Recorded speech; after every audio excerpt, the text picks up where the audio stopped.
Ang kwentong ito ay nangyari noong dekada 40. Karanasan ito ng mga lolo at lola ng mister ko.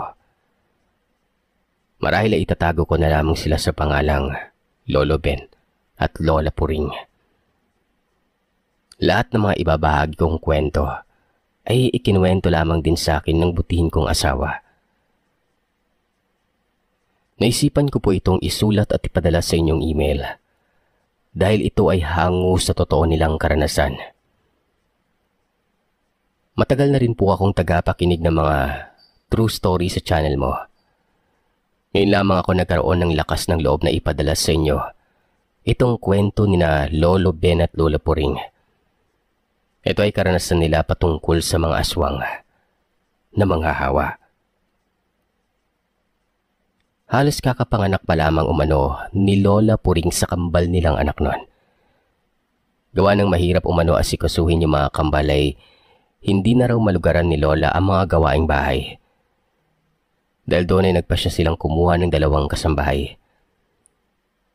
Likas na may kaya sa buhay sina Lolo Ben, kaya naman hindi sila mahihirapang magpasweldo sa kanilang mga katulong. Dati naman umano silang may kasambahay pero nawalan umano sila ng gana. Simula nang nakawan sila ng 2 nilang kasambahay na taga Maynila noon. Napilitan na nga silang kumuha ng mga makakasama nila sa bahay pero sinigurado na nila na hindi ito taga Maynila. Lumuwas pa umano si Lolo Ben sa probinsya nila sa Mindoro para lamang humanap ng kasambahay na maaari nilang isama sa bahay nila sa Manila. Nang makarating na nga si Lolo Ben sa Mindoro, ay kagad siyang nagtanong-tanong sa mga kamag-anakan niya kung may kilala ba silang pwedeng mamasukan sa kanila bilang mga kasambahay. Wala ni isang nairekomenda sa kanya mga kamag-anak niya. Kaya naman sinubukan niya magtanong sa mga naging kaibigan niya ron. Isa sa mga naging kaklase niya ang nagrekomenda sa kakilala umano nitong mag-ina na pwedeng mamasukan sa kanya. Dahil lamang umano sa barangay nila yon at hindi nila ito personal na kakilala. Basta ang alam daw niya ay naghahanap ang mga yun ng trabaho gawa ng sobrang hirap ang pamumuhay nila. Kinabukasan nga isinadya pa raw ni Lolo yung bahay na mag-ina na tinutukoy ng kaklase niya.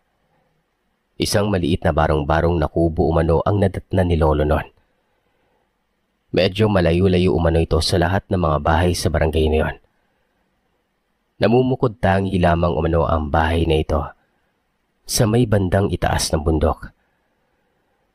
Tahimik ang paligid at walang makikita sa paligid kundi ang mga halaman at naglalakihang mga puno.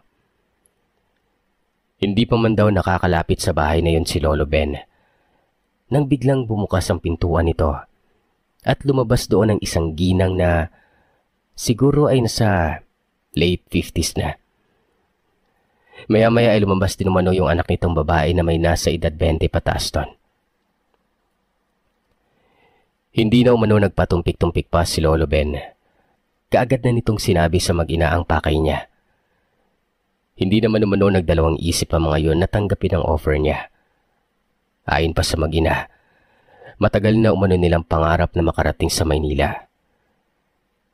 Nang tanungin sila ni Lolo kung bakit gustong-gusto nilang makaluwas nun, sinabi nila na nais daw nilang magkalat ng lahi nila ron. Bagay na hindi naman naintindihan ni Lolo kung ano ang nais nilang ipakahulugan. Hindi na yun pinansin ni Lolo Ben. Bagkos ay tinanong na lamang niya ang mag-ina kung ano ang pangalan nila. Manang Lusing at Inday Pising umano ang mga pangalan nila noon. Bale, yung palayaw na lamang nila ang babanggitin ko, Sirsa. Hindi ko na sasabihin ang buo nilang pangalan.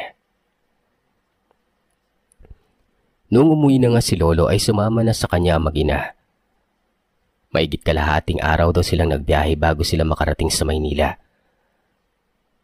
Pagdating umano nila ron, ay kagad naman silang ipinakilala ni Lolo Ben kay Lola Puring. Bagay na ikinatuwa naman ni Lola. Ilang mga regulasyon sa bahay ang sinabi ni Lola Puring sa mag-ina. Unang-una na roon ang bawal ang malilikot ang kamay at lalong bawal din ang tatamad-tamad. Naging maayos naman umano ang trabaho noon ng mag-ina. Noong una, panay ang pakitang gilas nila. Mabilis naman silang matapos sa mga gawaing bahay. Malinis din umano palagi ang loob at labas ng bahay. Medyo tagilid nga lang umano pagdating sa kusina. Napansin kasi nila na hindi umano sila gaanong marunong magluto. Kapag daw kasi nagluluto ng karne si Manang Lusing ay may pagkamalansa. Para daw hindi niya ito hinuhugasan ng maayos. Maaamoy mo pa umano yung dugo at kung minsan ay malalasahan mo pa ito. Minsan nga raw ay nakisuyo si Lola Puring kay Inday Pising na iluto yung mga binili niyang isda. Kaagad namang sumunod si Inday. Noong oras na umano ng pagkain ay laking gulat ni na Lolo at Lola nang makita ang pinritong isda ni Inday. Bukod kasi sa hindi na ito nakaliskisan, ay hindi man lamang ito tinanggalan ng bituka. Umaalingasaw umano sa buong kusina yung malansang amoy ng isda nun. Nawalan umano sila ng ganang kumain ng mga oras na ito. Kahit katulong lamang sina Manang Lusing at Inday Pising ay kasabay umano nila itong kumain. Hindi umano iba ang turing nila sa mga yon. Nagkakatinginan lamang umano noon sina Lolo at Lola. Paano kasi? Tila sarap na sarap umano yung dalawa sa isdang iniluto ni Inday. Panay umano ang subo nila kahit pa naglalabasan yung maruruming bituka ng isda na kinakain nila noon. May ilan pa nga umano doon na halatang hindi pa gaanong luto. Natigilan lamang umano sila sa pagkain nang biglang magsalita si Lola Puring. Malumanay umano niyang sinabihan si Inday na sa susunod na magluluto ito ng isda, kaliskisan muna at tanggalan ng bituka mga yon. Sinabi rin niya na kailangan ay hugasan niya ng maigi at budburan ng asin bago prituhin. Nang mabanggit umano ni Lola ang salitang asin, bigla umanong tumalim ang tingin ng mag-ina na para bang bigla raw silang nagalit. Tahimik lamang sila pero halata sa ekspresyon nila ang hindi kaaya-ayang tingin kay Lola. Hindi raw maintindihan ni Lola kung bakit ganun ang inasta nila. Bigla na lamang kasing tumahimik yung dalawa at sa kadagdabog nun, halos ibagsak umano nila yung plato sa lababo. Bago lumabas sina Lolo at Lola sa kusina, bigla umanong nagsalita si Inday. Anya, hindi raw talaga siya sanay sa pagluluto, lalo na sa mga isda. Dahil doon daw sa kanila ay kinakain nila ng hilaw ang mga yon.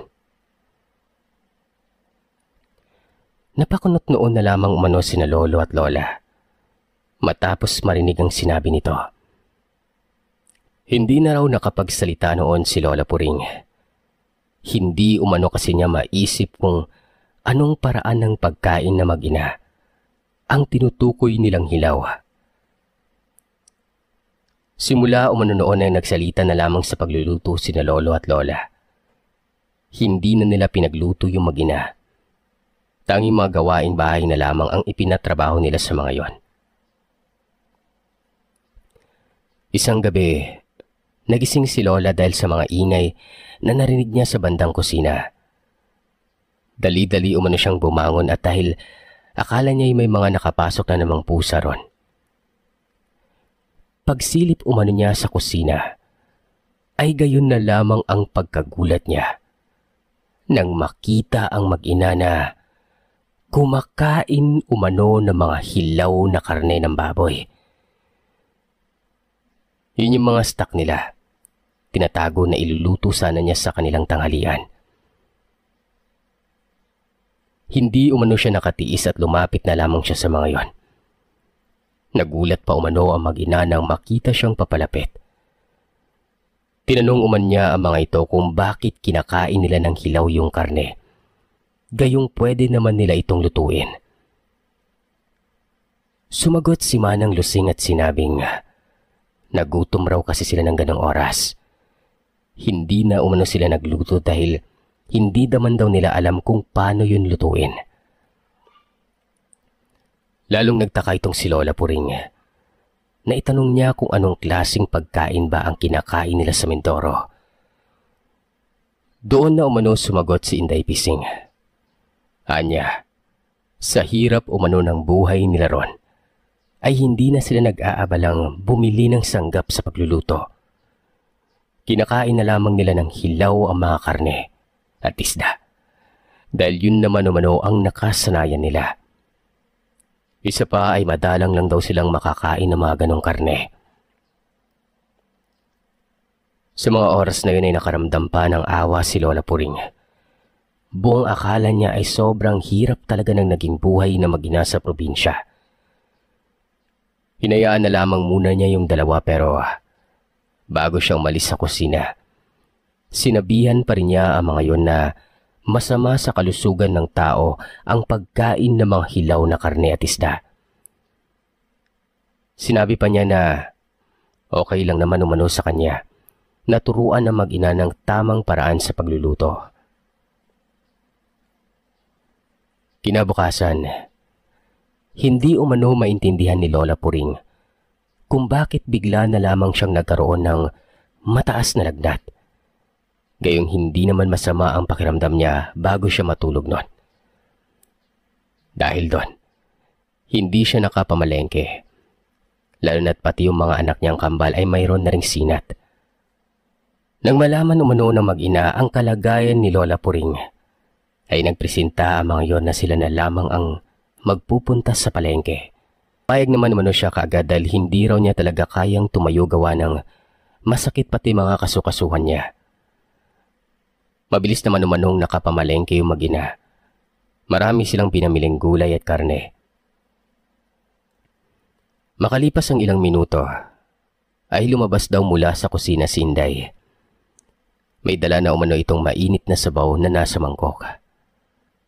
Luto yun mula sa pinaghalo-halong mga gulay na para bang pinakuluan lang. Medyo nag-alangan pa si Lola na kunin yon dahil first time niya makakita ng ganong luto. Sinabi sa kanya ni Inday na higupin daw niya yon dahil makakatulong daw yon sa paggaling niya. Ganon kasi umano ang niluluto sa kanya ni Manang Lusing kapag siya ay nagkakasakit. Humigop si Lola Puring ng sabaw. Gaya nga ng inaasahan niya, matabang yon. Halatang hindi nilagyan ng asin. Gayunpaman, naubos umano ni Lola yung sabaw dahil sadyang mahilig daw siya sa gulay. Guminhawa naman umano ang pakiramdam niya dahil doon. Ilang araw lang ang lumipas simula nang makahigop ng sabaw si Lola. Nag-iba na ang panlasa nito. Parang hinahanap-hanap na umano niya yung luto ni Manang Lusing. Maging si Lolo Ben ay nagtataka na dahil maging yung mga karne na hindi gaanong luto, nakakain na niya. Kung minsan pa nga ito pa mismo ang nagre-request kay Manang na ipagluto siya nito. Maselan umano pagdating sa pagkain si Lola. Kaya nakapagtataka raw talaga yung mga kinikilos nito noon. Isang bagay pang napansin ni Lolo. Unti-unti umanong lumaki yung tiyan ni Lola. Sa bawat araw na lumilipas ay palaki na ng palaki ang tiyan nito. Daig pa umano nito ang 5 buwang buntis noon. Akalang araw noon ni Lolo ay buntis na naman ito. Nagsusuka raw kasi ito kapag nakakatikim siya ng ulam na bili lamang sa karinderya. Tanging ang gusto lamang umano nitong kainin ay yung luto ni na Inday Pising at Manang Puring. Pinilit umano niya si Lola na magpatingin sa doktor para malaman kung buntis nga ito. Panay na raw kasi ang pagsusuka nun ni Lola. Pati yung mga paborito niyang pagkain dati ay hindi na niya kinakain pa. Matapos niya itong ipatingin, ay kinumpirma ng manggagamot na hindi naman daw nagdadalang tao si Lola. Nababahala na umano si Lolo noon, lalo pat hindi na normal yung paglaki ng tiyan ni Lola Puring. Isang umaga, paalis na raw sana si Lolo nun. Nakaramdam siya ng pagkauhaw kaya naman dumaan muna siya sa kusina para uminom ng tubig. Eksakto naman na nadatnan niya roon si Manang Lusing. Kitang-kita umano niya na may inilagay ito sa sabaw na ihahain niya para kay Lola. Isa yung malambot na bagay na parang gulaman. Kulay itim umano yon. Kasing laki ng piso. Sobrang nandiri si Lolo dahil galing yun mismo sa bibig ni Manang Pising. Iba na ang kutob ni Lolo Ben nun. Alam na niya na may hindi tama sa mag-inang kasambahay. Nagkunwari daw si Lolo na wala siyang nakita. Bagkos ay umupo ito sa mesa at humingi ng tubig kay Manang. Pagkatapos ay sinadya niyang tabigin yung mangkok na pinaglagyan ng sabaw nun. Natapon lahat ng laman.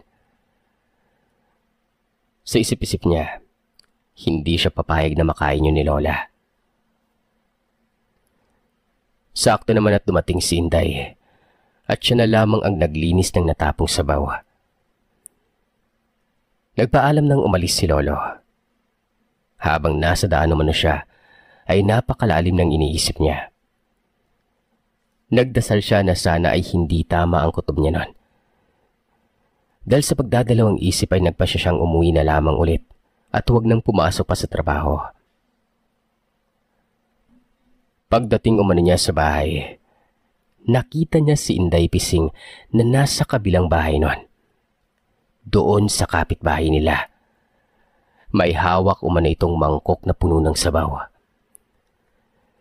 Kinabahan siya gawa ng namimigay pala ito ng sabaw pati na rin sa kanilang kapitbahay.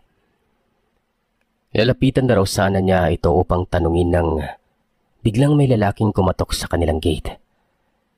Nang pagbuksan niya ito, tumambad sa kanya yung kartero o yung naghahatid ng sulat. May inabot itong sulat sa kanya.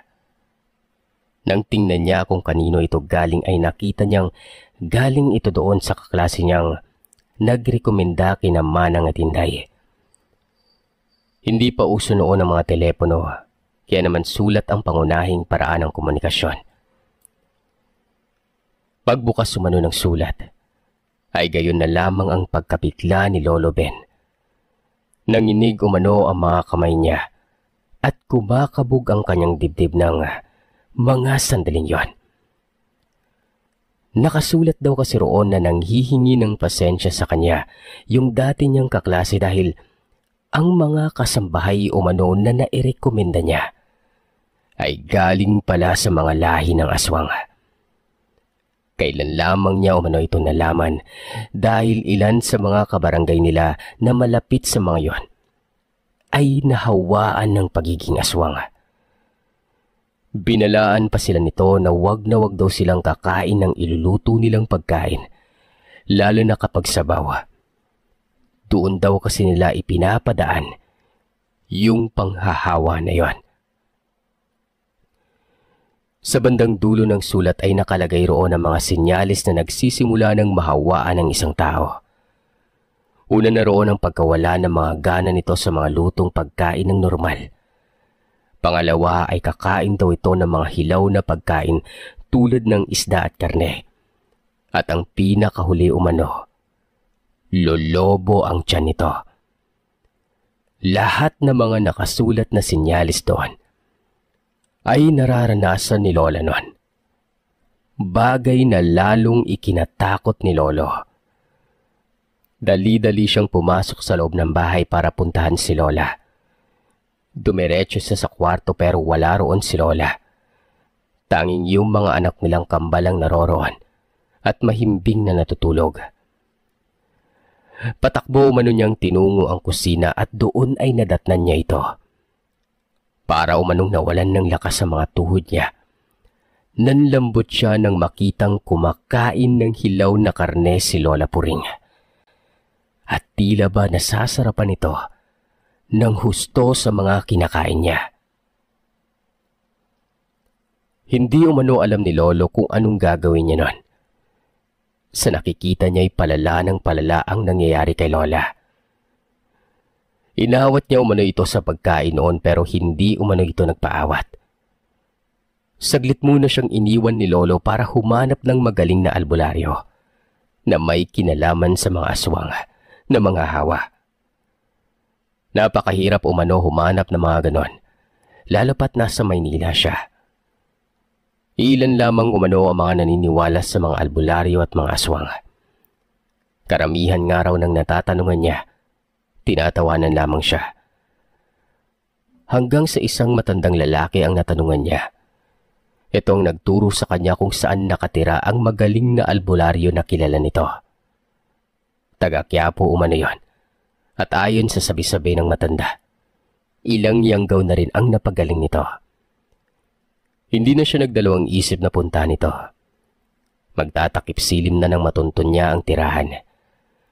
Na makita niya ang albularyo ay kagad niyang ikinuwento rito ang nangyari kay Lola. Gabi na nang makarating si Lolo sa bahay.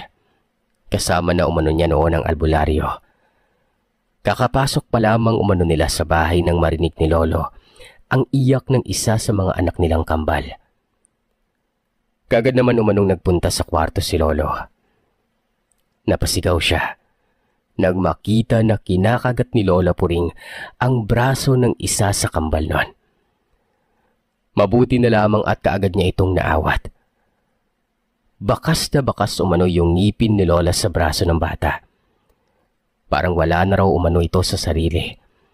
Mabuti na lamang at alisto yung albularyo. Meron siyang dinikdik na mga dahon at dinasalan din daw niya mga yon. Pagkatapos ay sapilitan niyang ipinainom kay Lola ang katas na mga dinikdik na halamang gamot.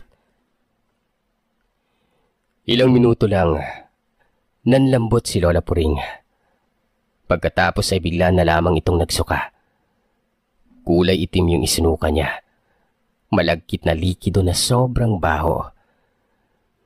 Maya-maya ay muli na naman siyang nagsuka nun. Sa pagkakataong yon, isang kulay itim na parang ibon yung nailabas sa suka niya. Ayon sa albularyo, kapag umano na natili sa loob ng katawan ni Lola yung parang ibon na yon, tuluyan na umano itong magiging aswang. Mabuti na nga lang at naagapan yon at nagawa niya itong isuka. Simula ng isuka niya yon ay nawala na yung malaki niyang tiyan. Bumalik na ito sa normal. Nagbunta si Lolo sa kusina para hanapin yung mag-inang kasambahay pero wala na sila ron. Pati na rin sa kwartong tinutuluyan nila, wala na rin. Yung mga gamit nila, nawawala. Marahil ay natunugan umano nila na alam na ni Lolo ang totoo nilang pagkatao nun. Yung kapitbahay na hinatira ni Inday ng sabaw, ipinatingin din ni Lolo sa albularyo. At kagaya ni Lola, muntikan na rin itong mahawaan. Hindi pa ganun kalaki yung parang ibon na lumabas sa kanya. Parang bubit na daga pa lamang yon. Laking pasasalamat ni Lolo sa albularyo. Dahil kung hindi dahil sa kanya, marahil si Lola Puring ay isa na rin sa mga aswang na manghahawa.